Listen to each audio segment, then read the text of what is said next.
OK，有同學咧喺 break time 嘅時候咧就問呢啲 coding 考唔考㗎咁樣？咁呢個當然係好 relevant 嘅問題啦。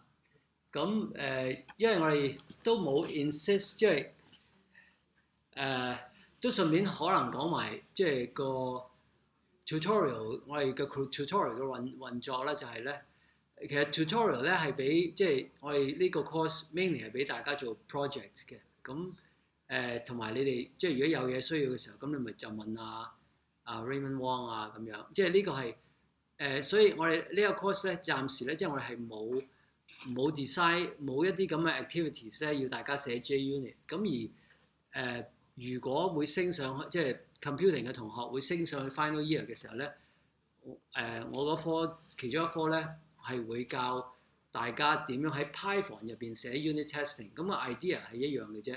咁個 syntax 又可能會簡單啲啊咁樣。咁我係留翻喺嗰度先俾大家 practice。咁所以喺呢一度嘅時候咧，如果我問嘅時候咧，會係問啲乜嘢咧？即係會唔會問咧？就或者大家第一個重點就唔喺要大家寫呢啲曲嗰度 ，OK？咁所以你唔需要寫嘅。但係我可能會問嘅咧就係、咦，咁呢句係點解啊？咁樣 OK？又或者到真係因為其實我問你呢句點解咧？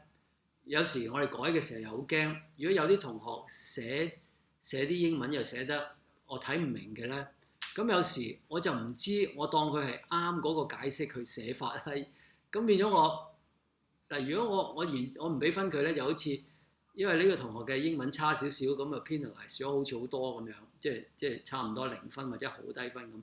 咁如果我真係即係有需要寫一句嘅時候咧，要大家寫一句嘅時候咧，即係嗰個要求咧係唔同嘅，即係大家就可以當係 pseudo code 咁樣寫，即係如果我真係叫大家去寫嘅話，即係暫時我未諗到啦。我以往都即係喺呢一科都冇要求過大家寫 JUnit 嘅曲啊咁樣嘅嚇，咁所以但係考試嘅時候咧如果係真係出嘅時候咧，你可以當係 pseudo code 咁樣寫咯嚇。但係譬如因為呢啲我正話係解過，譬如點解呢度係用assert true 點解係 assert false 噶嘛？即係因為呢度之所以係 assert false 就係因為上面嗰個 set password 係 expect 係 work 噶嘛嚇，咁所以我哋呢度就用 assert true。咁然之後，因為既然轉咗去個 password 係 new 13579，所以而家再 log on 用翻本來嗰個 work 嘅 password 咧，而家就變咗唔 work 啦。你要用咗個新嘅 password 先 work。咁所以即係個 answer 就係 I may ask you to more likely I ask you to explain what are they, okay, or why, rather than probably because for example the hash thing, the explanation I gave on hashing is for your knowledge because I think that is a key knowledge every computing graduate or even engineering graduate with reasonable exposure to computing should know.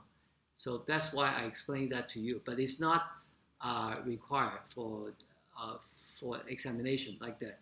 How hashing works, those are not required. I just say it to make this less more interesting, more complete too. Okay, so any further question about that? Okay, so let's look at test-driven development. Okay, look at the activities. Normally, when we say we write testing, we write the code. We do the writing of production code, means writing the system under test. Before we write, so we'll write the program before we write the test, okay? But test-driven development do it in a different order. It suggests that you should write the test and then run the test to make sure that the test is not already fulfilled by the current code, okay? So this has the important purpose of making sure that your test is good enough. For example, because if you are trying to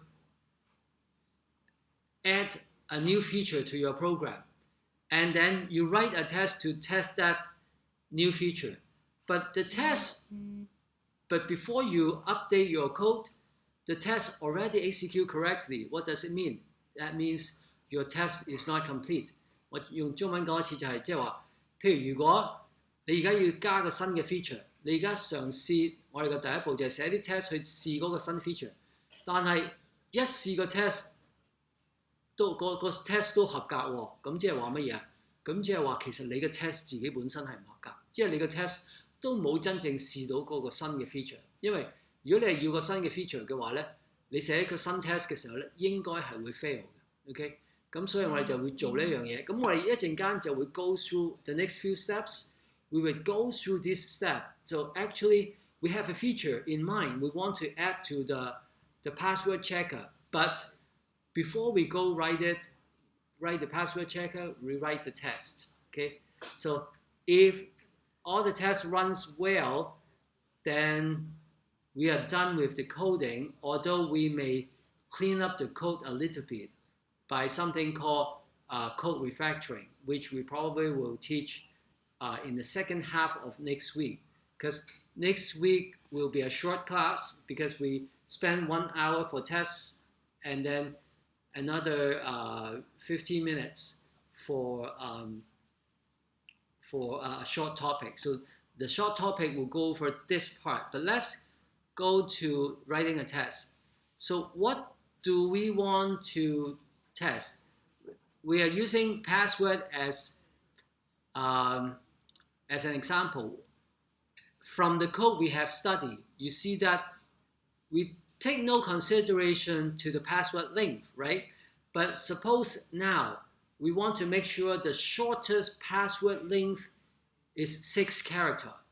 Okay, so let's write the test that will enforce that requirement. This is a new requirement. It's not in our code yet.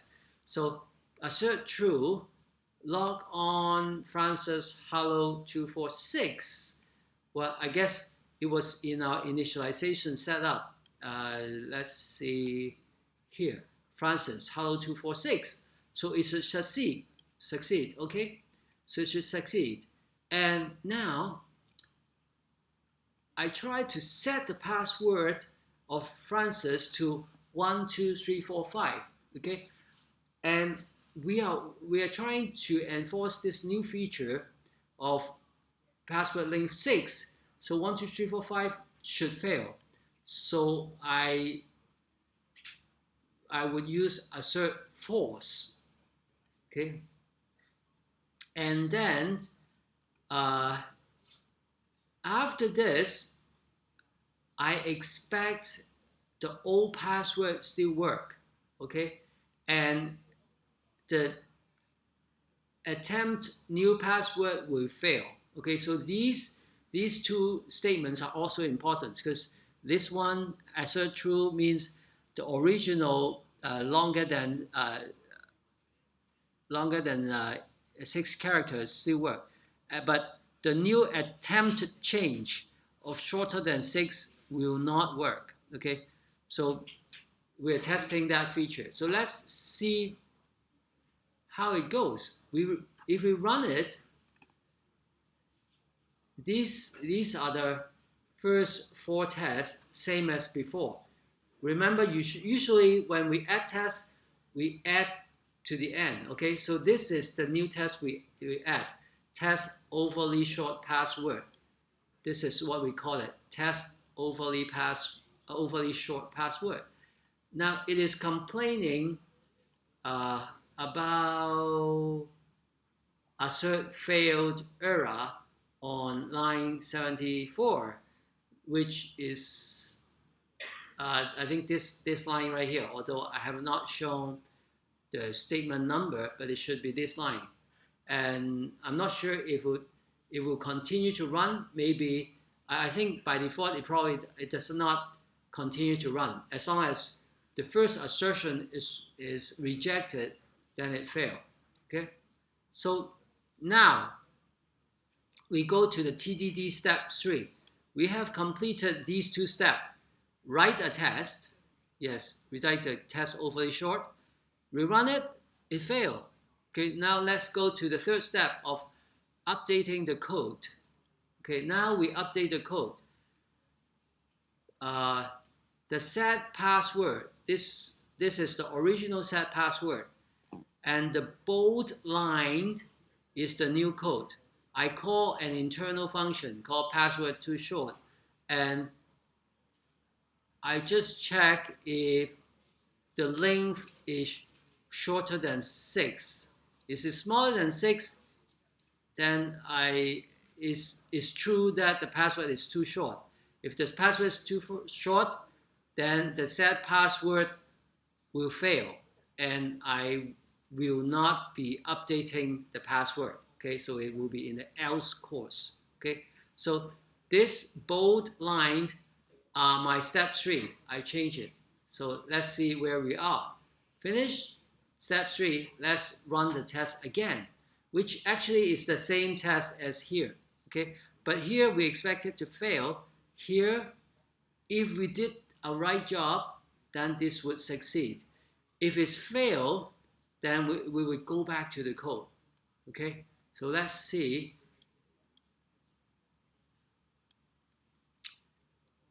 We go to step 4 and run it again. Log on test. All 5 tests passed. Remember, originally we have 4 tests, and then we add 1 new one, so it's 5 tests. Because it passed, it doesn't need to spell out one by one. So that you have seen from end to end how each step in the test-driven development works. Okay, so that is TDD is also a very important agile method, okay, that people use. Okay, so if you go for a job interview, if you can explain people TDD just like the way I explained to you, I'm sure you're going to get that job. Okay, for a job in a job interview. Okay, so let's conclude it with something called pairwise testing. Consider we are testing running event registration. Let's say standard charter marathon. It has 10 kilometers, half marathon, and full marathon distance. And it has male runners, female runner. And maybe the age allowed is from 14 to 100. Okay, I think the oldest people who've complete marathon are in their 80s. Definitely, I'm not sure if there's anyone over 90, that finished marathon. But I think they would still allow them to enter. Okay, so testing it, 3 cases here. 2. How come I put 3 here? Maybe it's a typo. Okay, because actually I'm not sure, because there's transgender, right? But I think I must not be thinking like that. I think I meant 2. Okay, but oh yeah, it must be 2, because otherwise 3 times 3 times 7, it should be odd number. So this should be 2, a typo. And of course, this will be too many test cases to test. Well, maybe we want to simplify it a little bit. And the age group, we would, instead of 87 petitions, we would group them by into 3. Open, which is age 35 or under. Master 1, age 36 to 50. Master 2, age 51 or above. So this would we'll have 3 partitions now. So if we do that using exhaustively, we'll have like 3 cases for distance, 2 cases for gender, 3 for the age group. So we need 18 test cases to exhaust all the combinations. So that means for 10K we need to have male, 10K we need to have female, but 10K male we should have open, 10K male should be master 1, and 10K male should have master 2. But look at what we have here. We have 10K male open. We have 10K male master 2. We don't have 10K male master 1, okay? But we are saying that we are using something called pairwise combination, so that we have 4 columns, only this pair, for example, 10K with gender, we try 10K male, and then 10K female. So that for this pair we have exhaust. How about distance and age? Well, okay, we have 10K open, 10K master 1, 10K master 2, okay?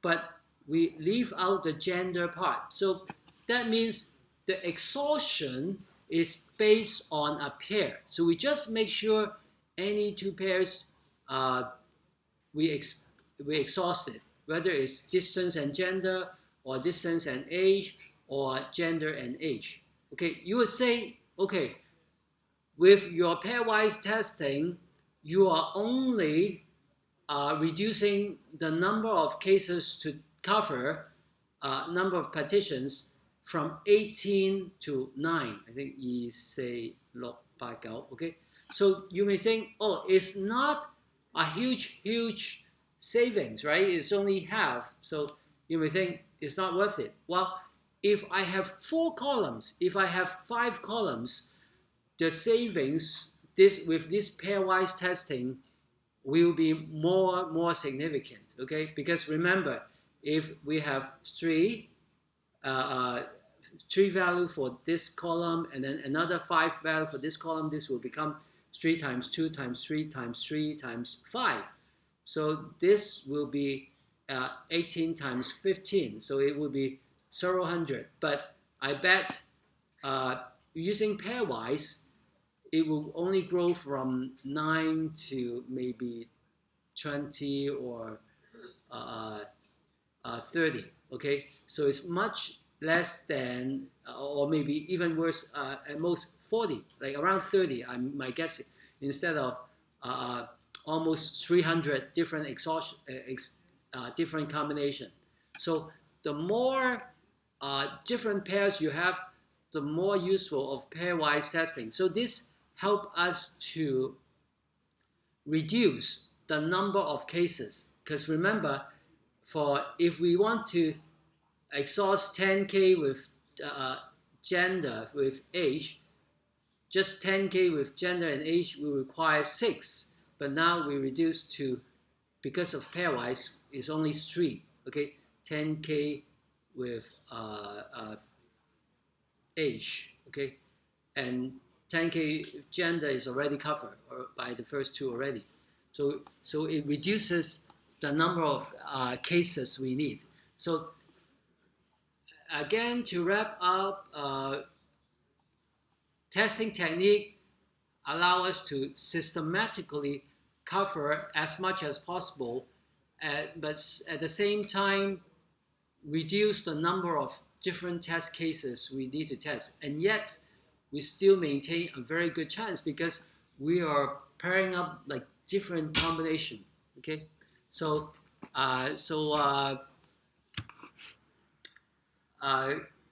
go back and study, and also if you have questions, you can still email me. I will answer, but remember your questions regarding the test should send to me latest Thursday, and because after Friday I won't answer them, because in case other students may not have time to act upon my new information. So my update, my latest update would be like Friday night.